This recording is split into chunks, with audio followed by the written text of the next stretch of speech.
Pretty hype around AI, right? Um, so I'll let John give you his illustrious background, and let's rock and roll. And if we can, what the last few sessions especially has been popular. If we could save about 5 minutes for some questions at the end, because on this topic, especially around hype, there's always questions. Thank you, Jack. All right, welcome. We got the hardcore. I got the coveted after lunch slot too. I'd like to point out. So welcome. This is a pretty cool presentation, a variation of one I did 5 years ago at RSA with a similar title. But 5 years ago was like 5,000 years ago as it relates to AI, right? It was really ML, machine learning, back then. And it was quite interesting. And I will just tell you, this has even gotten nuttier and crazier since November of 2022 and ChatGPT. So hold on to your hats. This will be a lot of fun. We've got a pretty small audience here, so I do have some chances for audience participation. So jump in here. Here's me. Been in the business for about 30 years. It's John Dickson, not John Dickerson. I'm not Mary's brother, although I know Mary Dickerson quite well for a very, very long time. I've been in the business, as I mentioned, for since 25, more like 30 at this point. I founded a company called Denim Group, which was a big AppSec provider. We got acquired in June of 2021 and have been in the business so long that I had a difficult time retiring and started another company early this year called Byte Whisper, focused on the AI security. And I'll tell you how I kind of got there too. So the company itself is focused on really the overlap of application security and AI. So how many people here are familiar with the application security world not named Mark Pfefferman? Okay, and then, okay. Well, and Steve Smith, the two other guys. Well, the interesting thing here is that world existed really for about 20 years and was fairly well known.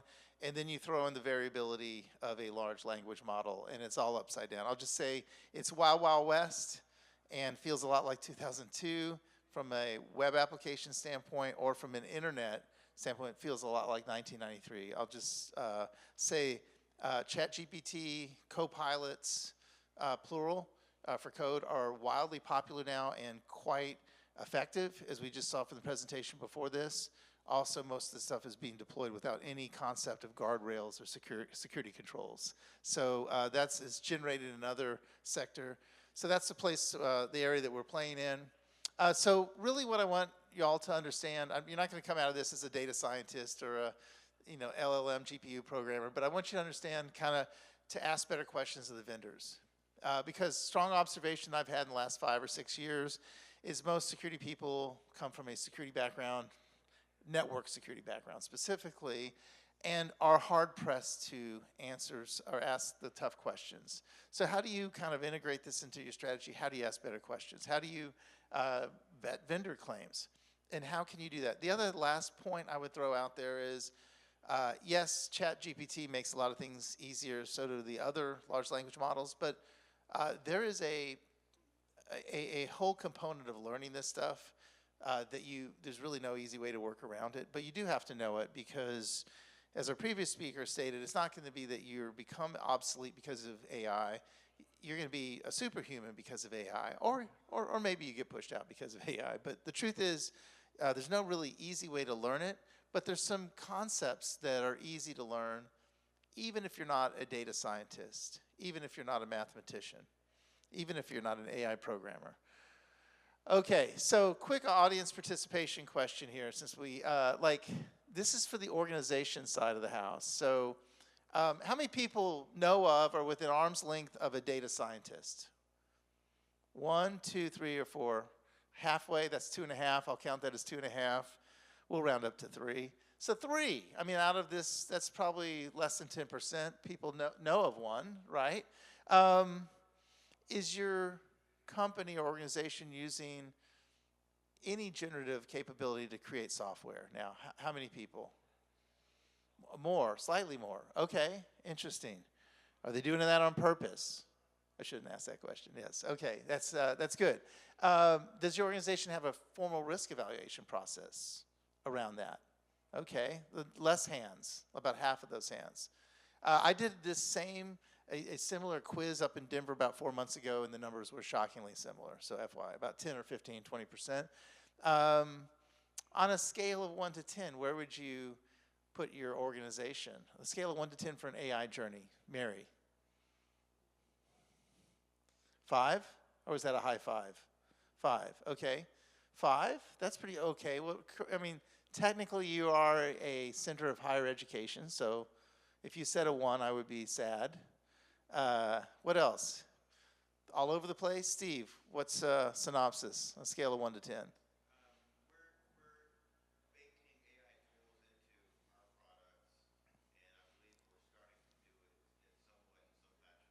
Okay, so I just heard 1, a 1 or 2. Is that what you said?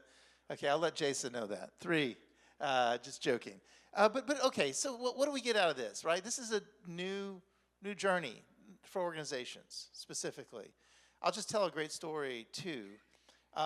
If you don't know this is coming to you from the top down, from the CEOs or presidents and boards of directors. If you're a CIO, and there's not too many CIOs here, and if you don't have an AI answer or AI plan, and your answer is to say, hold on, wait a second, that's a bad answer right now because this is going pretty quickly. There's crazy hype. And one of the ways that you have to manage that risk is to understand the better questions to ask vendors. Okay, so individually, this is an individual question. On a scale of 1 to 10, Mary, you said 5 for your organization. Are you a 5 as well?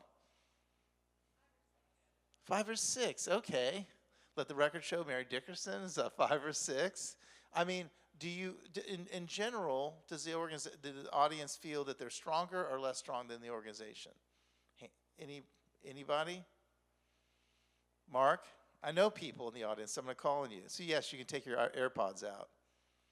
I think depending upon, well, what I've seen is that depending upon the maturity in terms of age, I see organizations either jumping in with both feet or some that are extremely cautious. Yeah, okay, I think I heard what you said, and I would agree with that. The larger corporations are probably more deliberate. Is that a nice way to put it? The younger organizations or the smaller ones that don't have CISOs are probably doing this.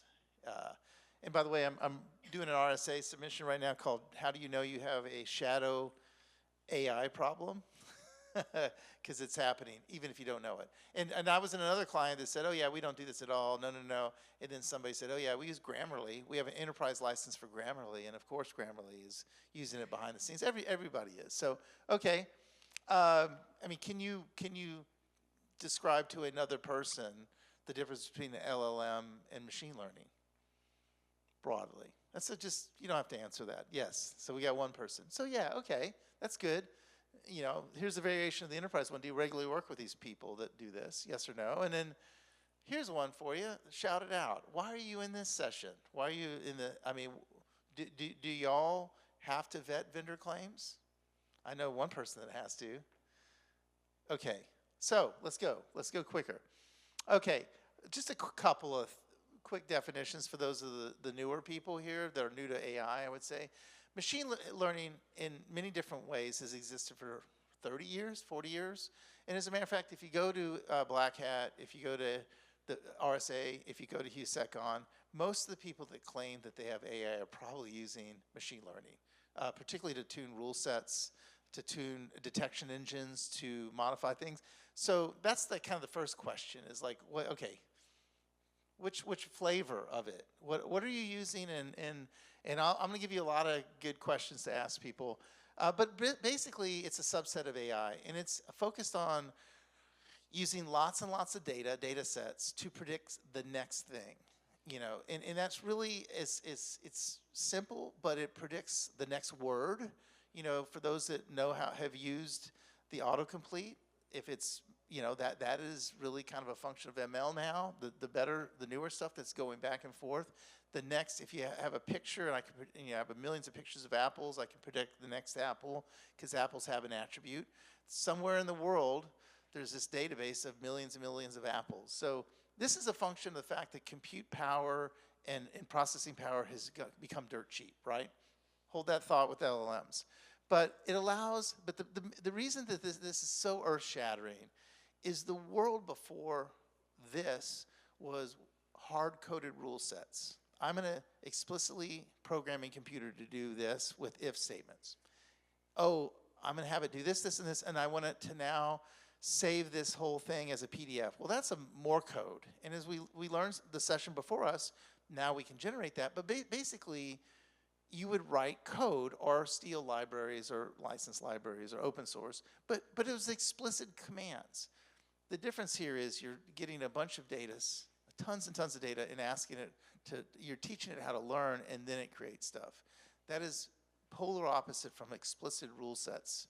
And it's starting to show similarities of how humans think. I can recognize this type of dog, and there I recognize another dog.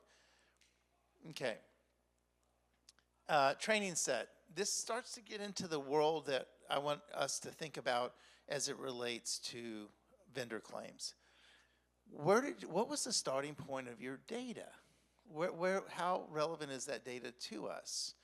And what we've already started to learn now is the data matters. And one little aside, a lot of focus in AI is on math and algorithms, when really many of the fails are with the starting point for data, right? And because data is so easy to accumulate or to generate now, there's a lot more focus right now on the rectitude or the quality of the data itself.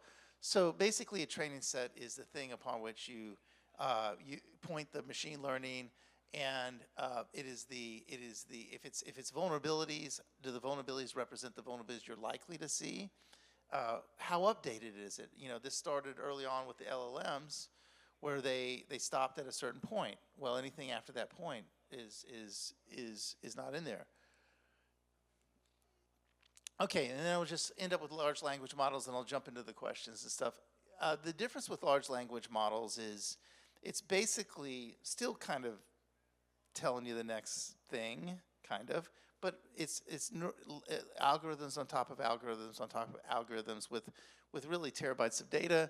So it's able to kind of guess when it is sitting on it's able to guess the next 2 or 3 or 4 or 5 words.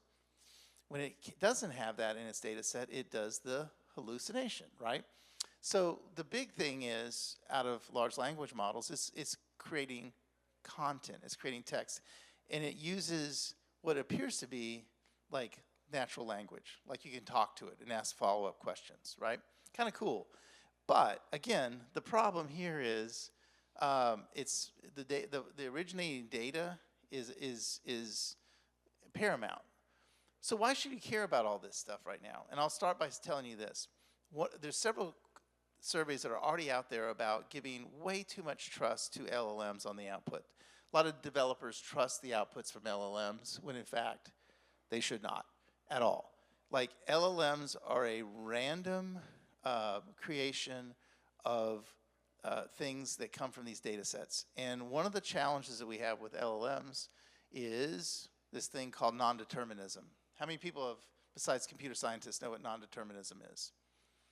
Okay, in English, non-determinism is I put in a prompt in ChatGPT and I get an output. Non-determinism is I put in the same prompt a second time and I get a different output. That is anathema to computer programming. Go back to the if statements. I know precisely the code, and I precisely know the logic.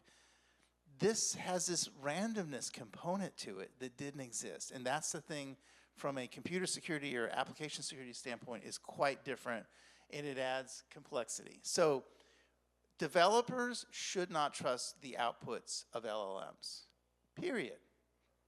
I'm sorry, right? You should check it. Oh, by the way, now there's all these threat stories where bad guys are populating vulnerable code across the internet. with the hope that it will get sucked into language models and show up as trusted code. That's happening already. So like with spamming, with all these ability to generate badness on scale, you can now generate and purposely put vulnerable code throughout the internet, assuming that it will be sucked into some kind of language model. So, okay, so false sense of security, because it looks real, it looks really real. And I'll just tell you a quick story. So we're doing a training class for developers on how to write code with LLMs in a secure fashion. So, being that guy, I go to ChatGPT and say, hey, write me an outline for 4 hours based on the OWASP top 10 LLMs and make it look like this. And I got it back. It looked great.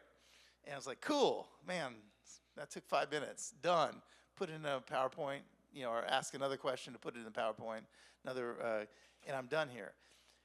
I ship it off to our CTO, and I say, like, hey, I'm done. I'm feeling really proud of myself. He looks at it and says, yeah, that looks pretty cool. Nailed it. Wow, you're magical. We looked at it later, after the fact, and it was the OWASP top 10 list, but it was a different OWASP top 10 list. And it looked really good. And it passed first review for both of us who have been 20-year AppSec guys. We both looked at it and said, oh, yeah, that's cool. And we looked at it the next morning with a fresh set of eyes and said, oh, my God, it's the OWASP top 10 for web applications, not the OWASP top 10 for LLMs. And there's some overlap, too, for the record, between the two lists. So there's an example of, like, super cool, I'm excited, done. And then like, whoa, that would have been a disaster if I shipped that off to somebody, a third party, a client, prospect. Hey, here's our cool training syllabus. Like, hey, dude, it's less cool. So here's the other thing. Why should you care about this topic? Poor purchasing behaviors. Like, just accepting claims. I mean, like, I do think the fidelity of purchasing, I think purchasing organizations know how to squeeze vendors on price and terms and all these different things. But they basically accept these claims almost because they don't know what questions to ask. They don't know what questions whatsoever. So they are fighting the small ball wars of stuff that people don't care about, but they're not asking the tough ones. So this is creating problems. And then, you're making uninformed decisions. Here's the other one is additional complexity. Now you have, if you look at this as another third-party component in your environment, and you don't understand what it does, or it could be variable, or it could produce different results. Like, now I have more complexity. I joke about it, but I think that in most companies there's 2 people that know what's going on in the application stack that are named architects. 2 or 3 or 4, maybe 5. But the point being is the complexity is really exacerbated by the fact that all vendors have thrown this on their list of claims. I made a little bit of joke at Black Hat this summer, where I said, I'm going to time how long it takes me to hear AI, ML, or any of the terms on the vendor show floor when I walked into the exhibit hall. It was 30 seconds. It was like right there. I walked right in, and there was a guy, the village huckster selling whatever they're selling and talking about it was AI infused or AI whatever. And it was like, okay, that's cool. That was 30 seconds. So like, the truth is, if you're the sad vendor at those big conferences and you don't have an AI story, you're probably on the outside in. Right? I've heard variations of that all over the place, but it's true. Okay, here's the other thing and the bigger thing. The regulators are starting to figure this out, whether we like it or not. And are they mouthing the words? Absolutely.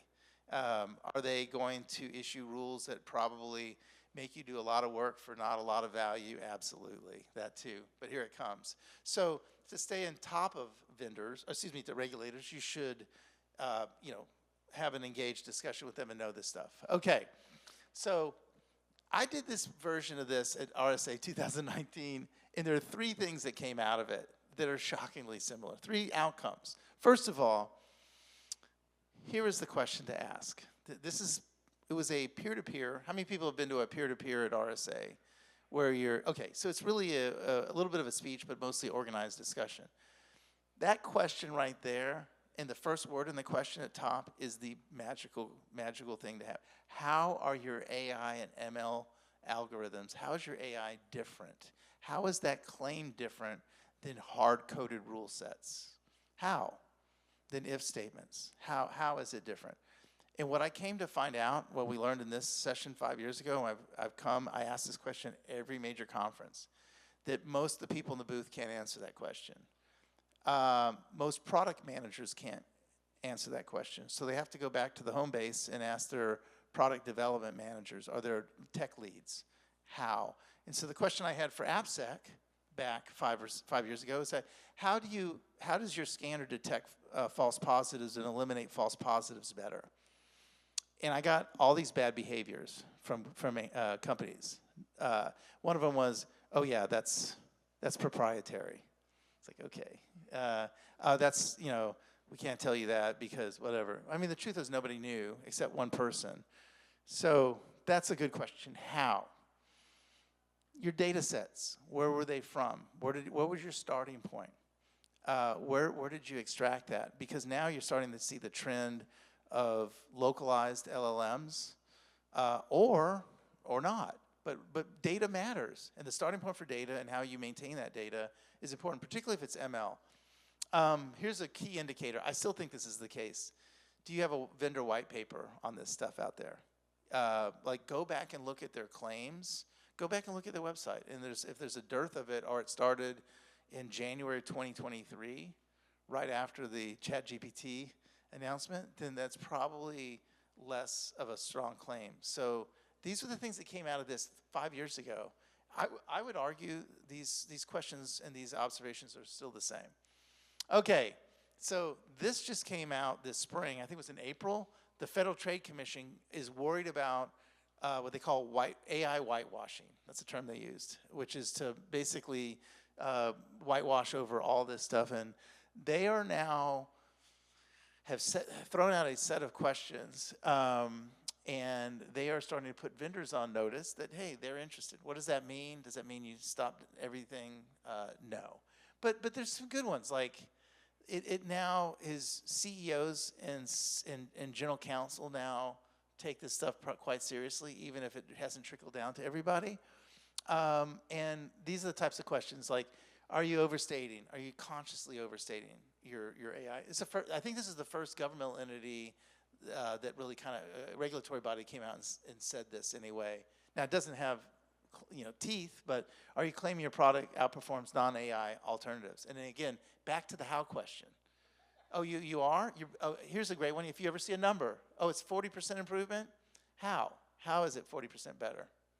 How is it 40% better? What And here's another one. I don't even know if I talk about this later, but if they say they threw out the hard-coded rule sets, oh, we don't even do hard-coded rule sets. That's also kind of a flag, because most of what the more modern platforms are doing is they're building on top of it, right? And answering, but to throw it all out, are you aware of the actual additional risks that your product provides? And then, hey, does it genuinely incorporate it? So these are basic questions.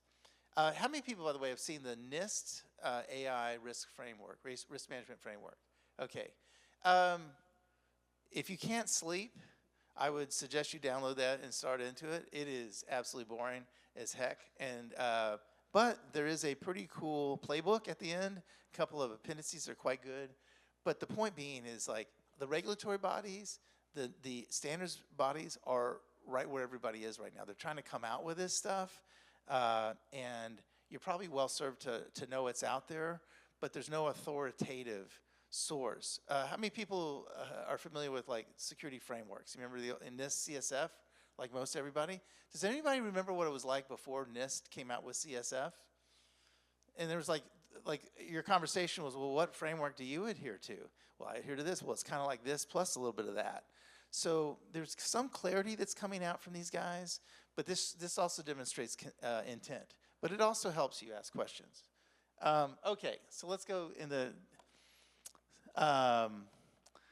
So the thing to understand is that AI and ML uses data-driven models to make decisions, right? And you can learn from that data. And again, giving specific use cases of how the application does it. How does it detect, how does it detect non-signature-based anomalies or non-signature-based stuff? How does it? What does that algorithm look like? Just tell me in layman's. And then again, if it on top of hard-coded rule sets, if it approves, I'd like to talk to 3 clients, that 3 of your prospects are clients that are already doing this. That's helpful. Okay. Okay. Inputs to the model itself. If you don't have a data scientist around, just ask the type of model, and you don't even have to be a data scientist. You can actually get a decent answer and probably research that answer. But the model itself and the algorithms are important, and just say, hey, tell me a little bit about that. And keep a straight face. You may not know anything, but at least you've asked, and you could go back later. But if you don't ask about it, they're not going to tell us. It ends up being actually a black box. I talked about the training data, where it's from. Okay, here's another big problem. Is the training data the starting point representative of the data that we're worried about now? If the vulnerability picture has changed, does it capture the most recent vulnerabilities? And was it trained on data that started 3 years ago? Because a lot happens in 3 years, right? And then if you're doing machine learning, tell me about how you do data labeling and how you train the data itself technically. That's important. Okay, questions on process. Tell me how your research team tweaks its model, right? Because the model itself is not static. If it's ML, they're training the data all the time, they're tweaking the model. Tell us tell us how, if you have an example of badness, how you fix your model to correct for that. And a great example, the one that I like or don't like, is the Snapchat had a chat bot on it that was like exposed to the internet, and you could ask it anything, it would return returns. And one of the research scientists came up and said, hey, asked a really terrible question, said, I'm a 14-year-old female, and I have a 25-year-old teacher that's interested in me. What should I do? And the answer should be call the police or tell your parents, right? It's like not even, of course it came back and said, well, consider a romantic weekend with your, like, what? Or, the Canada Air chatbot that came back and it was quoting prices that really didn't exist. You have to have a way to identify badness when it happens in your model, and particularly if it's owned by a vendor, right? When badness happens, how do you do that? Again, even if you can't interpret it, find somebody who can. Show me your algorithm. Give me an example of badness. Oh, you've never had badness. I don't believe you. And so these are things when people say, oh, no, we've never had that happen. Then how long, give me 3 reference clients to talk to, because the likelihood is that badness is happening. Again, marketing numbers, 40%. Tell me how you got to 40%. You're 40% better? How? What was that 40%? Be skeptical. Skepticism and intuition guides you here. Just like having no trust in the LLM output, don't trust the LLM claims or the vendor claims on LLMs.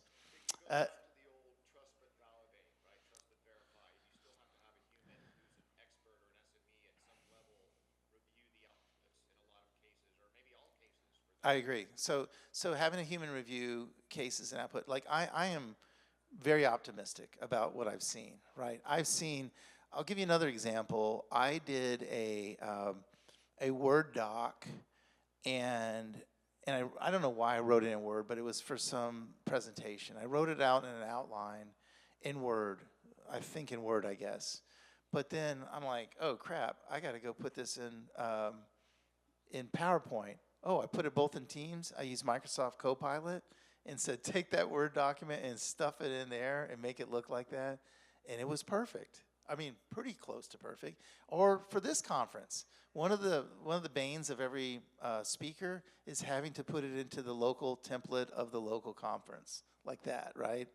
So what do? I took my presentation and I took the template that the organizer sent me, and I put it in Teams and said, put it in this context. That was usually a drill that took 3 to 4 hours, and I used to have a marketing person that did that. It's me right now at the start of this company. So there's some cool use cases, but there's things that get dropped out, or hallucinations that makes up stuff. I mentioned the top 10 list is a great example.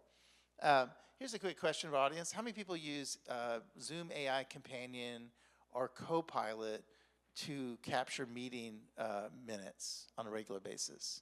Okay. Is it 100% accurate? No. Would you use that to send to a client to represent what you talked about? No. Okay. But darn it, isn't it cool when you have a follow-up call with that client or with that internal person and you go back and look at those notes and it identifies all the things you forgot to do that you said you were going to do before the next call? So that's going to get better, right? So one of the things that I'm going to talk about in a second is like getting your IQ up on this particular thing, because I can't go back now. Now that I have AI Companion for Zoom, I use it all the time.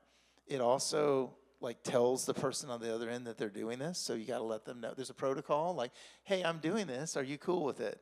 I'll send it to you afterwards. But I found at least the people that I'm close to are pretty cool with it getting 75% of the way there, and the occasional crazy hallucination that happens. So anyhow, that's where we're at.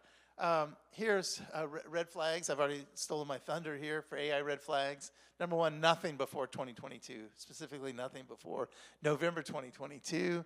Lack of corporate white papers. Anybody that like hides behind patents or hides behind math or a focus on math or focus on algorithms. Oh, we have cooler algorithms. That's awesome. I'm never going to understand them. I don't care. I'm more worried about the data, and that's just true. Oh, tell me about your research team.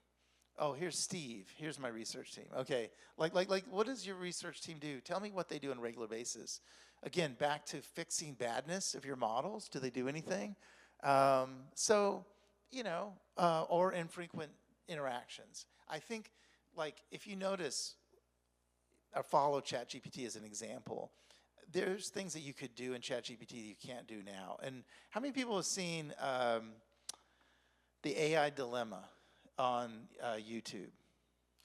Okay, if nothing else, you'll learn this one. Okay, the guys that did, back during the pandemic, The Social Dilemma, anybody remember that on Netflix? Okay, I got two heads. Okay, so The Social Dilemma was done by a couple of pretty bright computer scientists circa 2020, 2021, released on Netflix. And its central theorem was the unintended negative consequences of social media, right?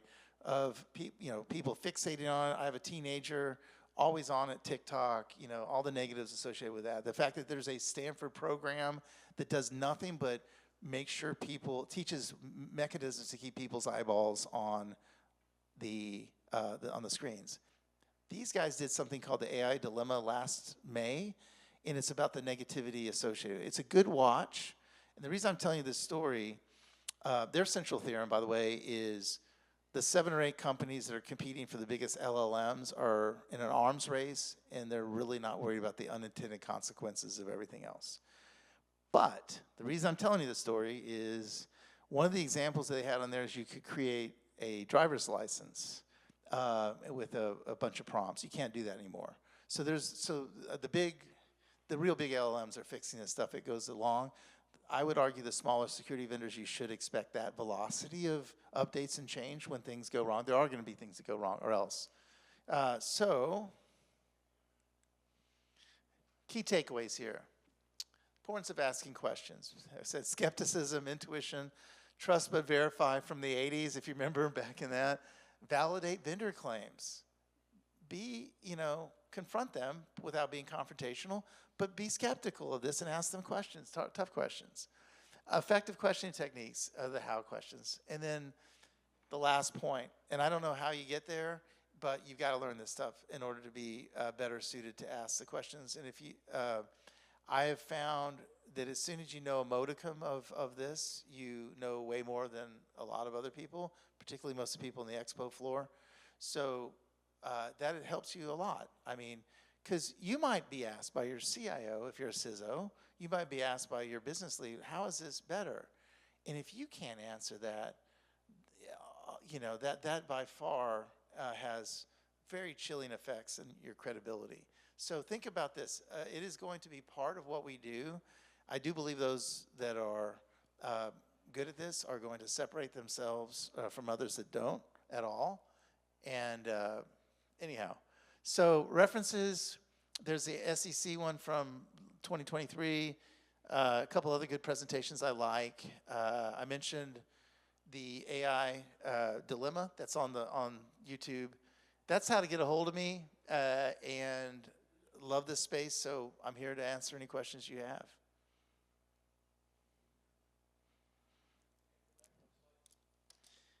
Can I go back one slide? Yes, I can. There you go. And I also can send you this, magically with this thing called the internet, I can send you the deck too, if you're interested enough, so.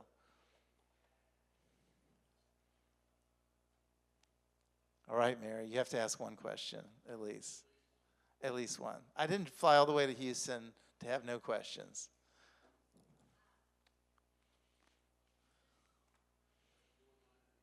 Okay, so I'm going to, for those that don't know, how many people know Mary Dickerson's, your CISO type? I've known her forever. She's so well known in Houston that the organizers of this conference put up my name as John Dickerson. It's actually John Dickson, so I got a kick out of that in San Antonio. So she's my former client and friend, and go for it.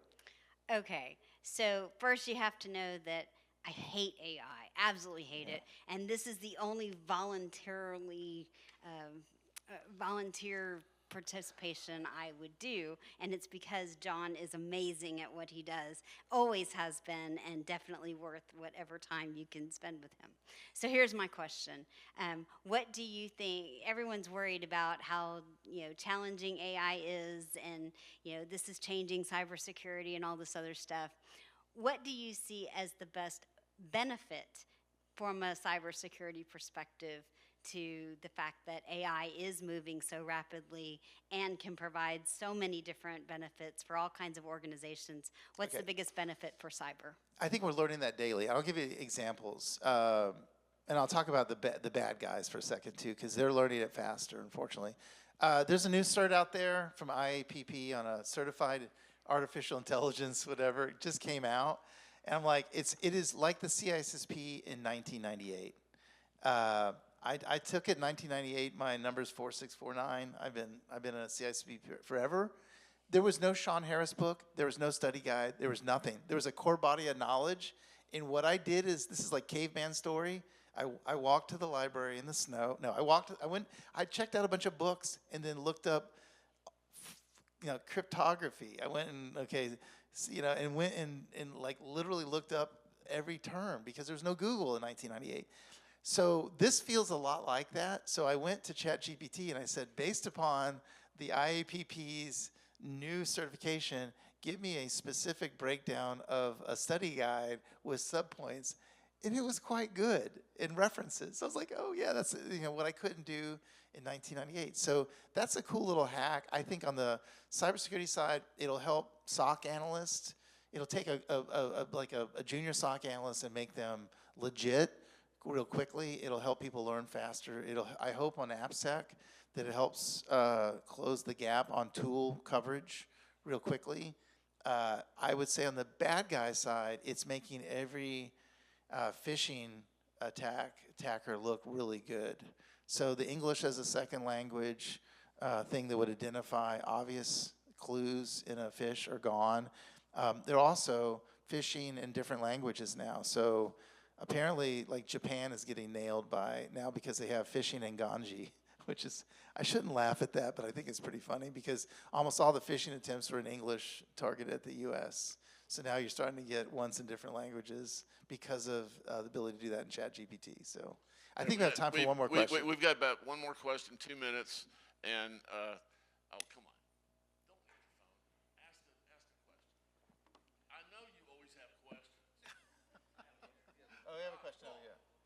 I know he always does, but he's holding back. But it's okay. Here you go. Thank you.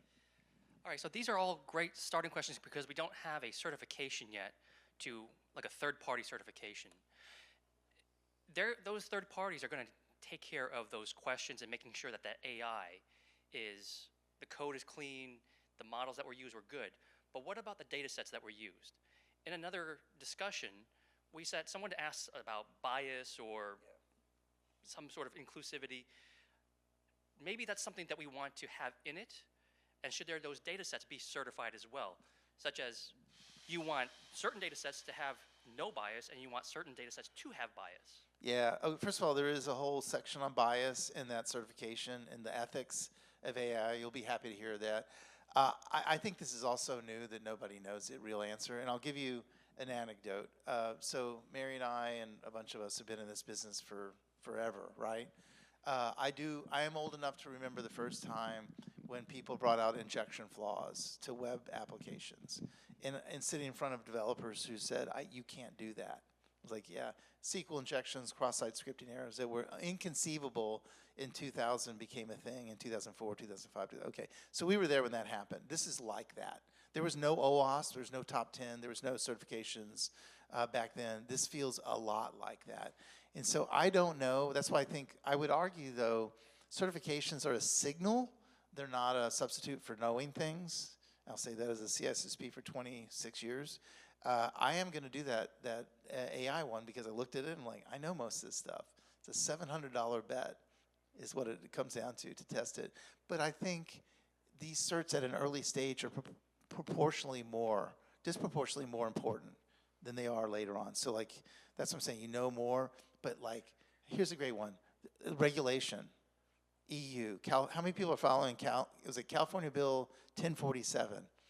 I mean, like, stuff is happening right now in real time, and you could quit your day job and just to follow that and Sam Altman and Elon Musk and all this stuff. So that's our challenge. And with that, I think we're wrapped up. Grab me later if you're interested in this stuff, and that's me. So I really appreciate the opportunity. Glad to reconnect with everybody.